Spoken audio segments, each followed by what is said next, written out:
When you play singles, there are 5 situations: serving, returning, rallying, you're going to the net, your opponent is going to the net.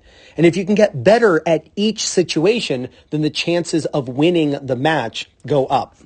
So first, let's look at serving. This is called a serve plus 1 strategy. This is serving in such a way that you set up your second shot. So we can see the UCLA player serving out wide. The Stanford player goes out of the court to get it, and that leaves this entire area open. So the serve was on purpose. Now the server can hit it into the open court, stepping forward. It was a weak return. He gets to step in, hit it into the open court, and he wins the point. This is definitely something you need to practice, either with your teammates or with your coaches.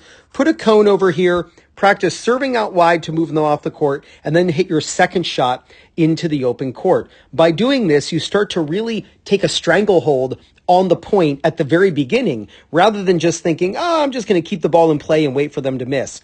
Hit a serve out wide. This isn't the only way to do a serve plus 1, but I'm just giving you an idea. Serve out wide. You can do this on the deuce or ad side, and it opens up the opposite end in order to hit that winner.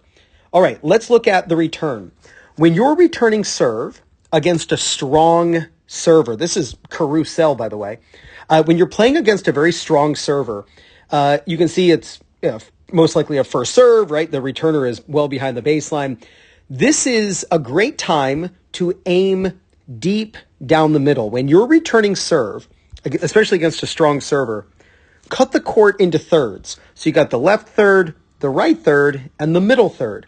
When you're returning against a strong server, think of the middle third of the court and hit it deep down the center. If you watch where this ball lands, it lands right where Carew was standing when he served, and it lands very close to the baseline. Now, Carew, high-level player, would love to do a serve plus 1. He just pulled the opponent off the court, and he'd love to hit it over here for a winner. But he can't because the return was so strong that he just has to take it right off the bounce, down the middle but short, and now the returner gets to attack and come in and win the point. That was all set up by the deep return.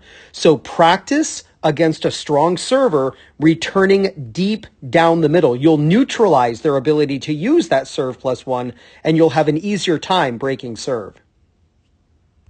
All right, now let's look at rallying. The tip I have for you when it comes to rallying is to have an air target. So many players think that they're supposed to hit low over the net, but really height over the net is a great way of getting depth. So look right here. Look how this is Kuznetsova. She is hitting this ball not inches over the net, but several feet over the net. This is how you get depth. You get the ball to land near the baseline, which is the number one way to force an error. You do that by having the ball go higher over the net. Now, I'm not saying moon ball, but I'm just saying don't skim the net, because when you skim the net, the ball lands short. Hit the ball higher over the net, which is called an air target, and the ball will land deeper. Now, you don't always hit high over the net, because if you step inside the court, then you should aim lower. If you move way behind the baseline, that's when you'll aim higher. But every time you hit a ground stroke, there's another one. Look how high she's hitting this ball. And that's what's giving her depth. She's going to never hit the net. If you're aiming up here, you're never going to hit the net. And that's a way to get depth, forcing the error from the opponent. It's just a perfect way of thinking of being more consistent. So when you're rallying, have an air target every single time you hit the ball. And don't think it's a couple inches, but actually it's a couple feet over the net. You'll hit the net less, you'll force errors, and you're going to win a lot of rallies. Now let's talk about when you're going to the net. You can see here the player in black comes forward, volleys into the open court, and wins. Now first, let's look at the strategy he used. Do you recognize it? What strategy does he use here? He's using a serve plus 1. Purposely serving out wide to pull the opponent off the court.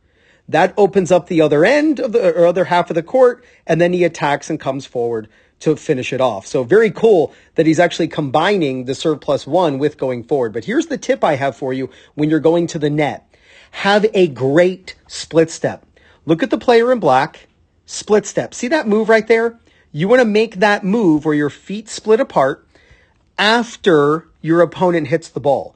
You want to split step going forward after the opponent hits. And it's a predictable amount of time. It's around 0.2 to 0.25 seconds after the opponent hits, because that synchronizes your brain's reaction time, the delay in our reaction time, with when our feet hit the ground. So watch, the opponent hits the ball, and then there's the split. And in fact, we can test the timer here. So there's contact, put a timer down, and let's see when he split steps. Boom, look at that. 0.23, right smack dab between 0.2 and 0.25. Now he can adjust, quickly move to the left, and easily put that volley away. You watch so many recreational players, they start going to the net and they just sprint.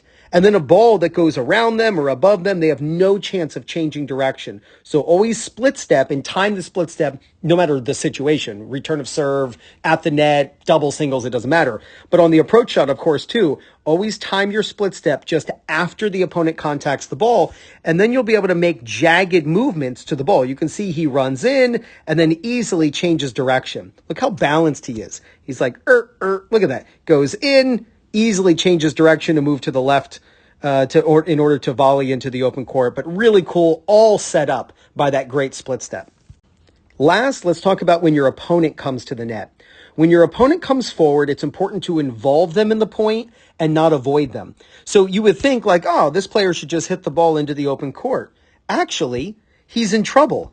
And most times when your opponent approaches the net, they're doing so by attacking. So if they're attacking and offensive, you're defending, right? You're defensive. So why go for an offensive shot when you're defensive? Instead, at best, just neutralize the opponent by hitting it right to their feet.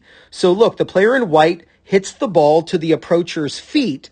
That means the ball pops up. Now he gets to come in completely on balance while inside the court and then go for the easy pass. This is called the two-shot passing shot strategy. Your opponent comes to the net, you hit the ball at their feet, they pop it up, you run forward, and then you go for the pass. Understand the different situations and you're going to win more matches.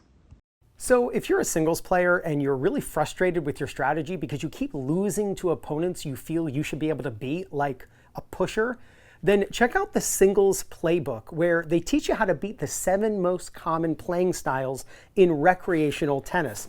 How to beat the pusher, counterpuncher, aggressive baseliner, serve and volleyer, Dr. Feelgood. Those are those slice and dicers, those really annoying players who put all that spin on the ball. I hate playing those players. All court players and southpaws. See, this is over 50 pages of strategy after strategy, and each page comes with a QR code. You just put your phone or tablet up over that code and up pops a video teaching you exactly how to use these strategies. So if you want to play to your strengths while exposing your opponent's weaknesses, all while avoiding common errors, then you got to check out the Singles Playbook. You can do so by clicking the link on the screen right now. So click right there to check out the Singles Playbook so you can start winning more matches. Understand the 5 different situations in singles. Get better at each one. If you do, there's no doubt you're going to gain confidence, win more matches, and play much better tennis. This is Ryan Reedy from 2minutetennis.net. You got this.